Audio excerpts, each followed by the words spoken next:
Yeah. Well, it's too bad. Your mission today is Berlin. This is our 10th visit to this once beautiful city. It's a maximum effort mission, and it will comprise of over 30 bomb groups. The Luftwaffe is still able to put 109s, 190s, and 262s in the air, but in lesser numbers and with minimally trained pilots. Assuredly, the flak will be very heavy and very, very accurate. At 0600, you're all going to board your aircraft after your pre-flight inspection with your crew chiefs, whose crews have in many cases worked through the night to ensure we have a full complement in the air today. Your bomb load today will be 10 500-pound HE, and make sure you check your computation for your CGs provided by your ground crew chief. Hopefully you don't have any questions on this. Now, at 0700, you're going to take off. Here we are at Kim Bolton. We're in the 379th Bomb Group, right?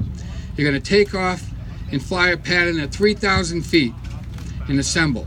Once done, you're going to change your course to 040 true and climb. Then you're going to cross the coast at Felixstowe up here. And then we should be about 10,000 feet at that point over the English Channel. The entire formation will stream up with the 379th and lead with the lead in both high and low positions. I know you all understand that because you've flown this mission 10 times. Be careful, because conserving fuel with your attention to your mixture and throttle to maintain an indicated airspeed of 150 miles per hour. Next section. Now, as already said, there's 30. What happened here? Test. Okay, as already said, there's 30 BGs, bomb groups, in this mission, and Fighter Command has promised us full escort protection for the entire mission. This will consist of P-38s, P-47s, and P-51s. There's about 900 aircraft escorting over 1,000 bombers. As the stream is formed, we're going to turn one more hand. One more. Because you need to know where we're headed. Okay. As the stream is formed, we're going to turn 045 true and approach the Dutch coast. That's right here. This course will keep the German radar operators guessing as our target for today, and hopefully put any Luftwaffe fighters in the air early enough to use up their fuel. Then we're going to turn total 090, and we're going to cross at 20,000 feet just north of Amsterdam. You can expect extensive flak at that point. There'll be a group of B-26s, and they're going to fly at 17,000 feet and drop chaff that will have flak gunners set their fuses to explode below us. We've had not much success with this tactic, but we'd like to use it to our best effort if possible. If we can save one plane and one crew, we'll be happy with it. The IP is located 30 miles west of the target and is recognizable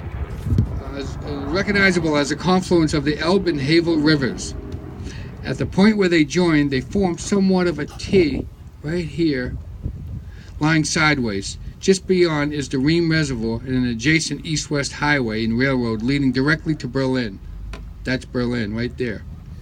Two green flares from the lead and radio signal Cowboy Able Execute will signal a bomb run on a course of 100 true. That's our heading. We're right in at 100. Pay no attention to any other commands except an abort. The entire bomber stream will follow suit. But since the number is over 1,000, it will take about 45 minutes for the final bomb to drop.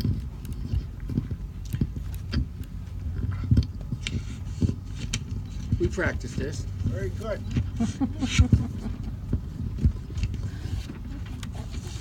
I'll take you on a raid as soon as he's ready. Now, your target. Your target is the IG Fireball Chemical Plant Complex, which, believe it or not, is still able to produce synthetic fuel for the ME-262. Our enemy is still in the ring and still swinging, and we hope this raid may convince them to throw in the towel. This industrial area is important.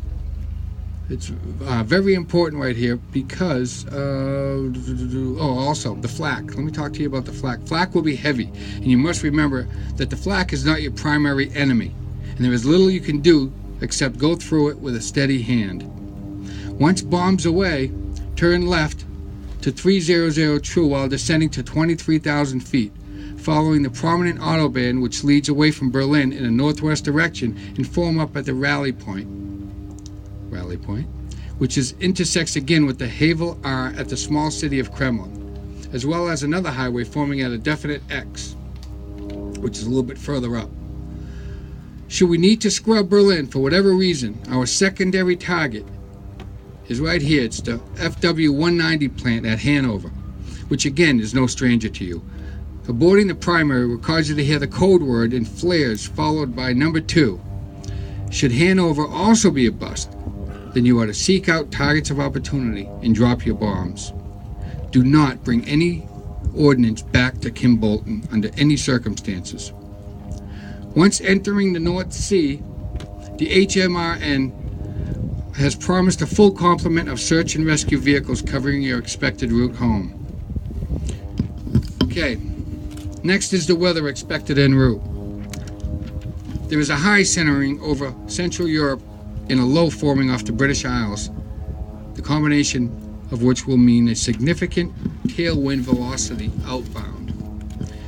On takeoff, we can expect 7/10 cloud cover with a base of 4,000 and visibility of at least 5 miles. Climbing on course, you can expect to break out of this layer at 8,000 feet, and visibility will be 10. En route, westerly winds will increase dramatically as you climb to mission altitude of 25,000 feet. By late morning, the target will be clear with no significant cloud cover expected. Lucky us. Navigation should be straightforward and accurate. However, on the return, we can expect clouds to increase at mid-level, and by late afternoon, Kim Bolton should be experiencing 7/10 cloud cover with a station ceiling of 2,000 to 3,000 feet with possible fog developing.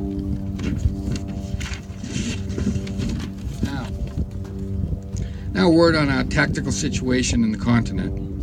In the east, the Soviet armies, the 1st Belarusian Army under Marshal Zhukov and the 1st Ukrainian Army under Marshal Konev, have stopped at the Ode River for refit and reinforcement, after a 200-mile campaign retaking most of Poland and all of Ukraine. This is a force of over 2 million men. Remember, they face 2 Germans for every 1 we do. In the west, the lines have not changed since the successful counterattack in the Ardennes ending in mid-January. British forces are poised in the north with possible plans to head to the Ruhr or retaking the entire Netherlands. South of them, the 21st Allied Army and the 1st Army under Bradley are poised on the German frontier. And farther south, not on this map, is the 3rd Army under Patton near the fortress of Metz. If damaged on your way back, you may choose to fly east to the Soviets. Keep in mind that the aircraft recognition is not their strong suit. And some crews making successful emergency landings have found their reception less than cordial, while others were impressed with the Russians. It's a mixed bag, it seems, so the choice is yours.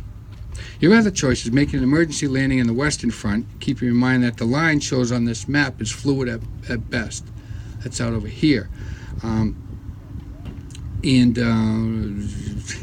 It's fluid at best. Take the time now to synchronize your watches. At the mark, it will be 045. And Father O'Malley, Padre Knowlton, Rabbi Plotkin are holding services shortly for those who wish to participate. Empty all pockets of personal stuff before going out to the aircraft. But I'm not done. One more piece that I really need to make very clear. Thank you. Because finally, word has come to us from prisoners that the Germans are well aware of the bombers' crew's penchant for emptying your portable toilets and dropping the contents while aloft over Germany. So, you are now not only known as the 8th Air Force, but as the Scheisse Flaggers. Flaggers in German means flyers, and you can figure out what Scheischer is. Good luck, gentlemen. Let's hope this will be our last mission. And remember, Colonel Lyle will be out front leading the mission. Thank you.